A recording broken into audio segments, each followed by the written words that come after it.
dia, crianças do terceiro ano A, B e C. Como vocês estão hoje, segunda-feira, 10 de agosto? Eu espero que todo mundo esteja bem, ok? Que essa semana seja uma semana muito abençoada, né? De coisas maravilhosas, que vocês possam se dedicar aos estudos, fazer as atividades com atenção, tá bom? E que seja tudo bacana. Pois bem, na nossa aula de hoje nós vamos começar com a correção, isso mesmo, a correção da atividade da aula passada, certo? Para isso eu peço que vocês abram aí o módulo de vocês na página 14, tudo bem? Ó, todo mundo tá com o módulo na página 14, porque hoje nós vamos fazer a correção dessas páginas, né? Aí nós tínhamos tanto a interpretação oral quanto a interpretação escrita. E tudo a respeito do texto que a gente leu sobre a Yara, não é isso? Quem não lembra, vamos relembrar? Lá no texto falava, né, que o Pedrinho e o Saci queriam pegar o fio de cabelo da Yara, não é isso? Mas que o Pedrinho não podia olhar para ela, né? Porque a Yara ela tem um poder de enfeitiçar os homens, de cegá-los, não é isso? E o Pedrinho acabou olhando e quase, né, que ele ia para o fundo do mar, né? Mas graças ao Saci, tudo foi diferente. O Saci pegou o fio de cabelo e ainda conseguiu salvar o Pedrinho. Então, agora a gente vai corrigir essa atividade, tá bom? Ó, interpretação oral.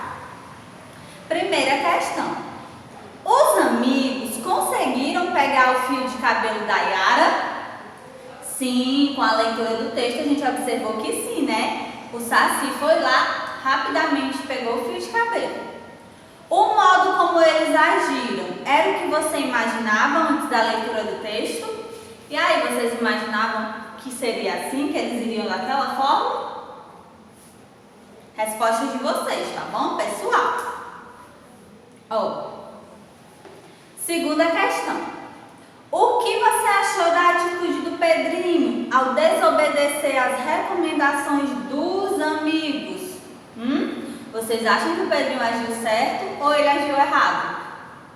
Ele agiu de forma errada, né, gente? Porque o Saci, que conhece a Yara, sabe do poder que ela tem, avisou para o Pedrinho que não era para ele olhar. E o Pedrinho fez o quê? Desobedeceu o amigo e foi lá olhar. E quase, né? Quase que acontece algo pior. Se não fosse o Saci para ajudar ele, não é isso?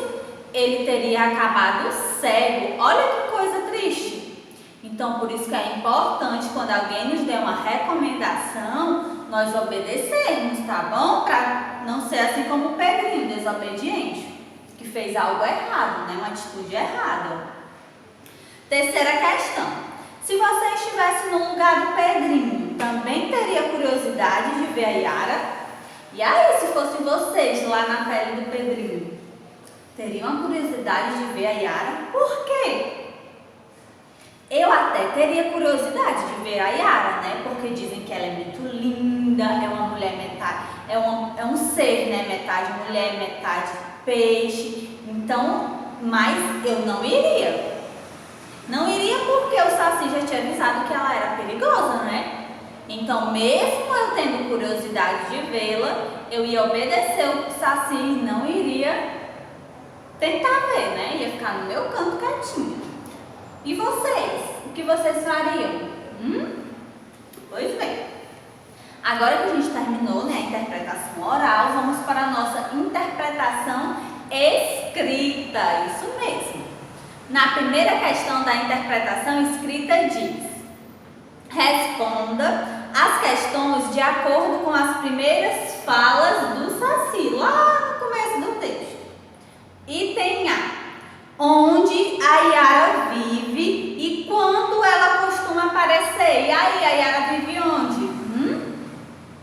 Ela vive em uma cachoeira e costuma aparecer sobre as pedras em noites de lua. Isso mesmo. Ó, lá no comecinho do texto, né, ó, o Saci Vamos à cachoeira onde mora a Yara. Essa rainha das águas costuma aparecer sobre as pedras nas noites de lua. Lá no início mesmo do texto tinha a resposta. Item B.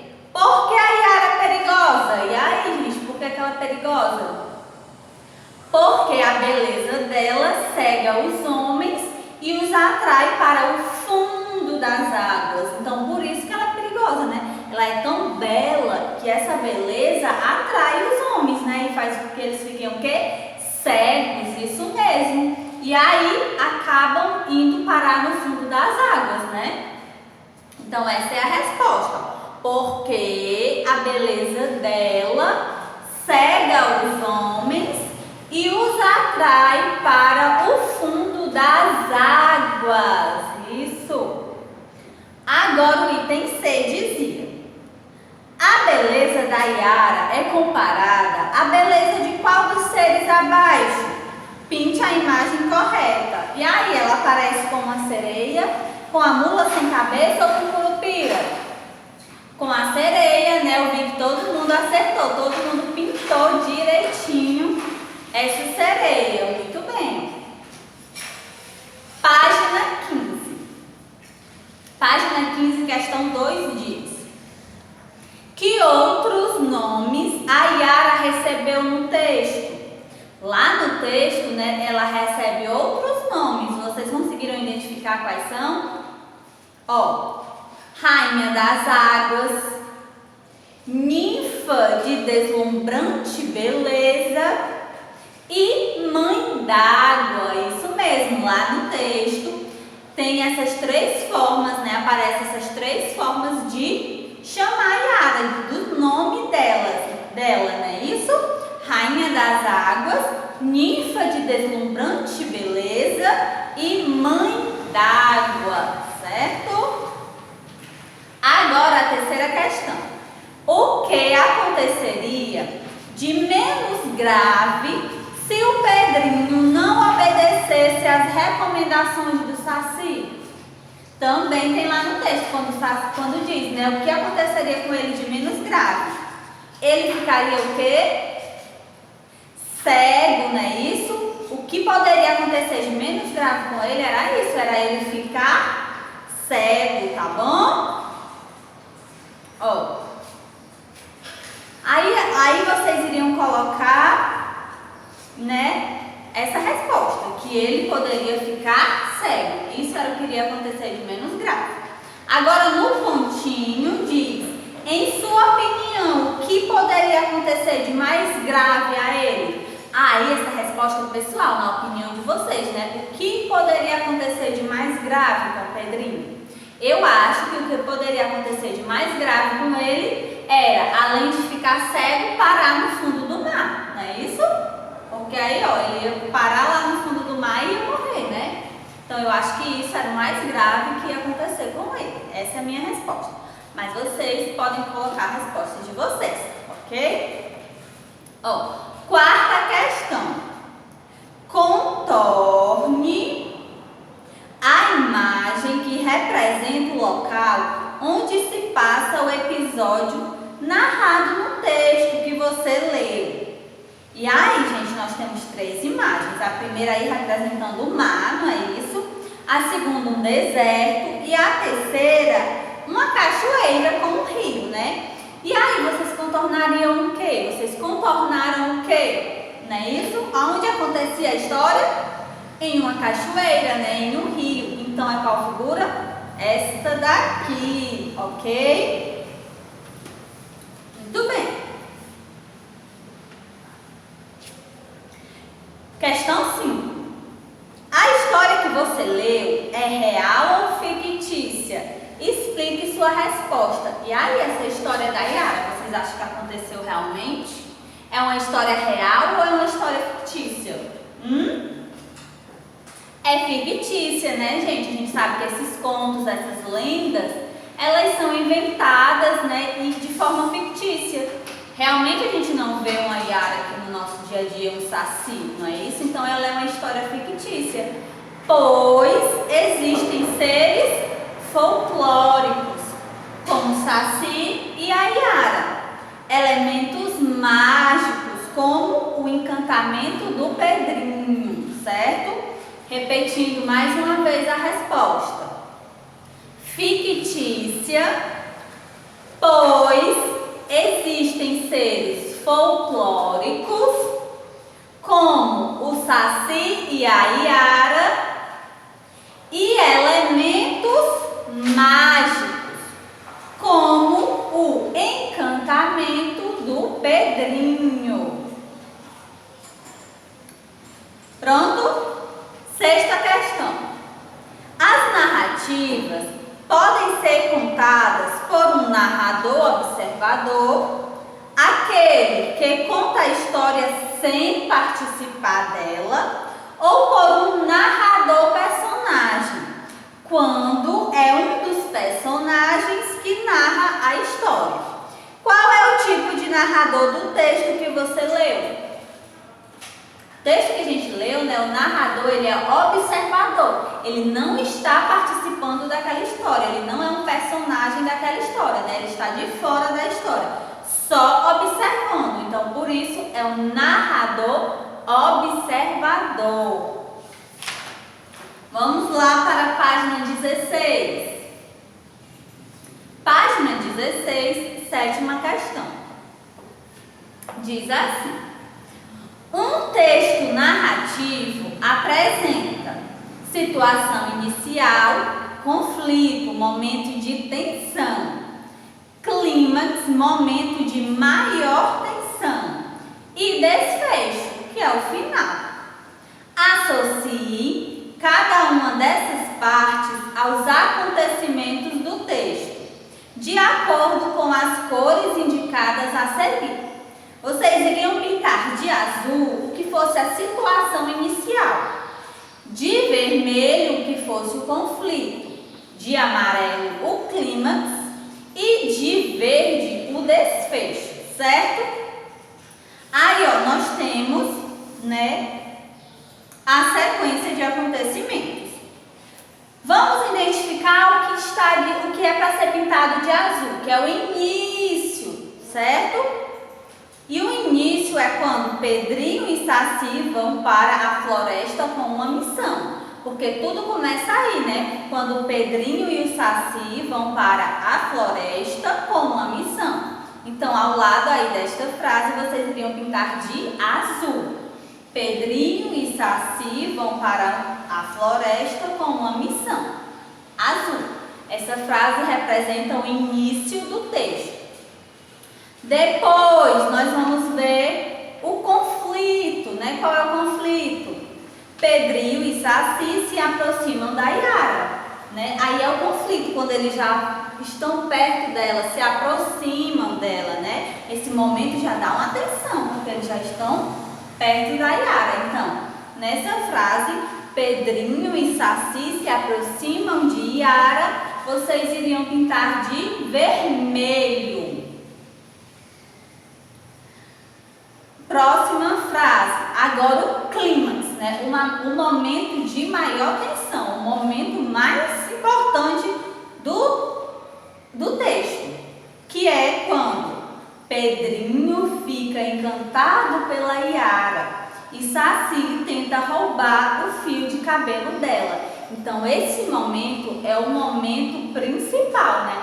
Quando o Pedrinho vê a Yara e fica encantado por ela, e o Saci vai lá, olha, e arranca o fio de cabelo dela. Então, nessa frase, vocês iriam pintar de amarelo, pois é o clímax da história, a parte mais tensa.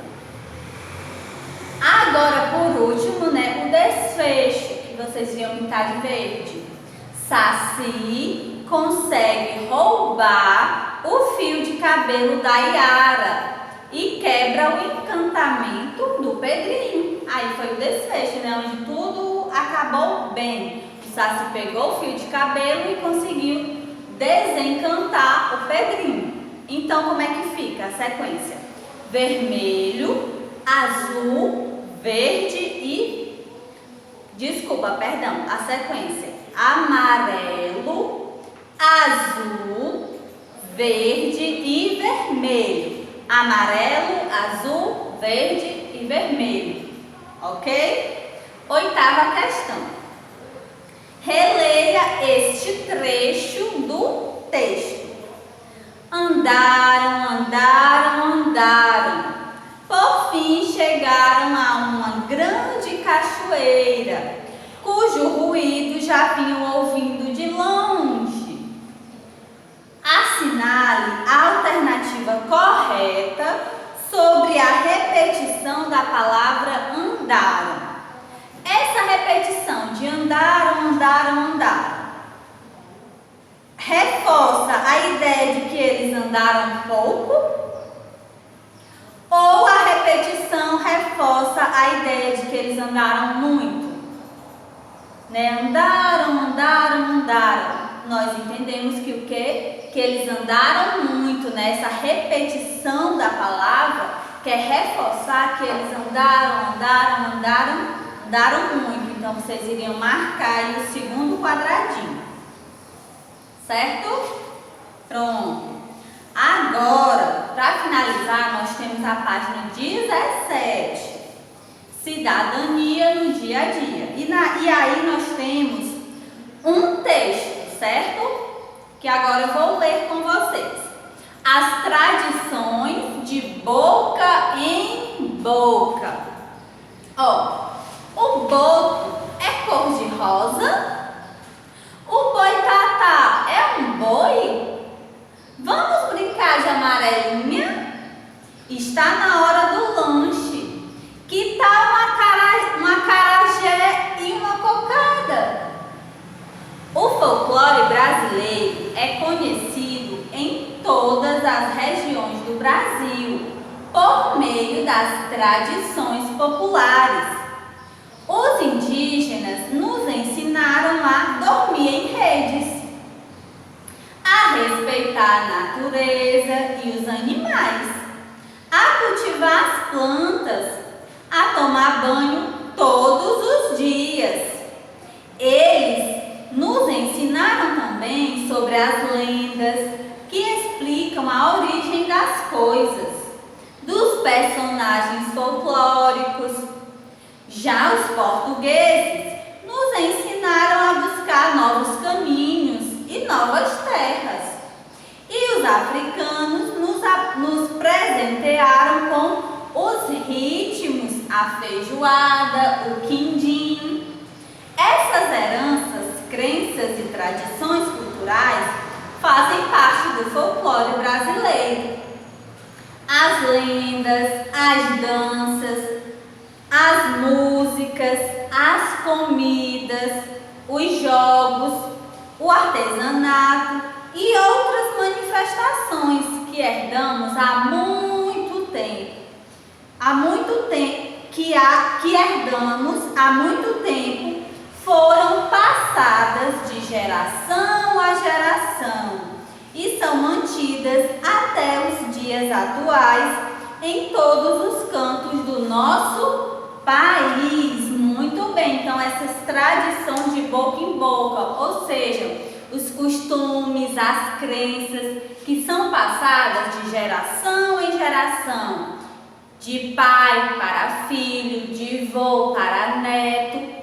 Esses costumes que nossos pais, né, nossos avós nos ensinam e que a gente nem pensa que faz parte do nosso folclore, né, que é parte da nossa cultura. Quem aí não comeu já cocada, né? Que delícia! E ela veio de onde, ó? Dos índios, né? Uma cultura que vem dos índios, que deixaram para nós e que hoje a gente, ó, segue, que a gente faz, tá bom? E tantas outras culturas também, dormir de rede. Como não é bom dormir numa rede, se balançar, não é isso? Então, tudo isso, gente, são tradições, são culturas que vão sendo passadas ao longo dos anos, das gerações, e é muito importante para nós, né? Não devemos deixar isso se perder, mas estar sempre, ó, repassando essa cultura, tá bom? Aí nós temos 3 itens que diz assim: cite uma tradição que há na sua família ou que você já viu em alguma família conhecida. Essa é uma resposta pessoal, né? É uma tradição que vocês veem na família de vocês, tá bom? Aí, ó, item B. Quais são as manifestações culturais da região onde você mora? Aqui, né, onde nós moramos, o que é que a gente vê de tradição, né, de manifestação cultural? Nós temos a nossa quadrilha, né, isso? Nosso São João, que é muito animado, é uma tradição muito bacana que vai passando, ó. Todos os anos tem, não é? E muitas outras também, ok? Ó, em sua opinião, por que é importante preservar essas tradições?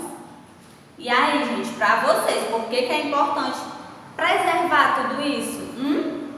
Para que a nossa cultura, né, ela não seja esquecida, mas para que os nossos costumes, crenças, eles continuem se perpetuando, passando de geração em geração, certo? Por isso que é importante a gente sempre estar estudando, relembrando do nosso folclore, da nossa cultura, tá bom? Finalizamos aqui, né, a nossa correção, isso mesmo. Agora nós vamos para o nosso assunto da aula de hoje, que está na página 18, isso mesmo. Página 18 nós temos a tonicidade das palavras, isso mesmo, tonicidade das palavras. Mas o que é isso, professora?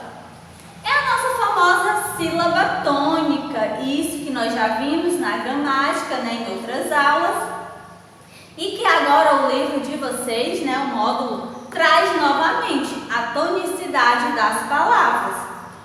Nós aprendemos que toda palavra tem a sua sílaba tônica, não é isso?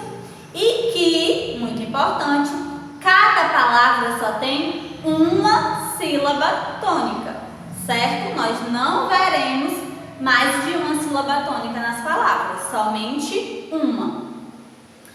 Também estudamos que quando as palavras, né, elas estão acentuadas, a sílaba tônica, a sílaba mais forte, vai ser justamente aquela sílaba que está acentuada, certo? Ó, observem aí na página 18, né, que diz assim: leia os nomes de alguns personagens do nosso folclore. Nós temos aí a Cuca, o Boitatá, o Curupira, o Boto, o Saci e o Lobisomem, certo? Se vocês, só com essa primeira leitura que eu fiz das palavras, já conseguem observar qual a sílaba tônica de cada palavra? Eu li rápido, né? Não deu nem para pensar. Mas agora eu vou ler novamente com mais calma. Observe. Cuca. Quando eu pronuncio essa palavra, tem uma sílaba que se destaca, né? Uma sílaba mais forte. Cuca. Que é qual sílaba? Essa primeira sílaba, né? O cu, do início da palavra. Quando eu falo a palavra boitatá, a sílaba que se destaca é esse último tá, né? E percebam que ele está o quê? Acentuado, né? Tem um acento aí no A. Então, essa sílaba, né, tem um acento. Quando eu falo curupira, observe que a sílaba que sai com mais força, com mais intensidade, é o pi. Quando eu falo boto, a sílaba mais forte é o bo. Quando eu falo saci, o si se destaca. E quando eu falo lobisomem, o zo, né, esse S com O aí também se destaca. Então, quando vocês tiverem um pouco de dificuldade para identificar a sílaba, vocês pronunciem a palavra, cantem essa palavra. Cuca. E observem, né, ó, o som. Cuca. O que for mais intenso na fala de vocês, a sílaba que for mais intensa, mais forte, vai ser justamente ela que vai ser a sílaba tônica da palavra, certo? Ó, vamos responder aí, né, a página 18. Nós lemos já o nome dos personagens, não é isso? Agora o item A diz: pronuncie as palavras acima e contorne a sílaba pronunciada com mais força em cada palavra, certo? Então, eu pronunciei também e falei para vocês. Cuca, o cu, né? Então vocês circulem aí, que é a sílaba mais forte. Boitatá, o último tá, circulem aí. Curupira, o pi, né? A sílaba pi, circulem. Boto, o bo, né? Isso, circulem no bo. Saci, o si. Lobisomem, o zo, né? Zo. Ó. Aí o item B diz assim: algum dos nomes possui mais de uma sílaba forte? E aí nós lemos 6 nomes, né? E cada um deles só tem uma sílaba forte. Porque nós já sabemos, já aprendemos isso, que só existe uma sílaba tônica, uma sílaba forte em cada palavra. Então, algum dos nomes possui mais de uma sílaba forte? Não. A resposta é não. Item C. Todas as sílabas que você contornou são acentuadas graficamente?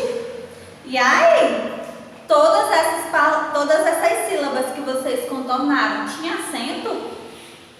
Não, né? Apenas uma, que foi só o tá, né? Só a sílaba tá da palavra boitatá, não é isso? Então, muito bem. Resposta: não. Somente a sílaba tá de boitatá, certo? Ó, aí embaixo, tá, na página 18, diz: a sílaba pronunciada com mais força em uma palavra é chamada de sílaba tônica.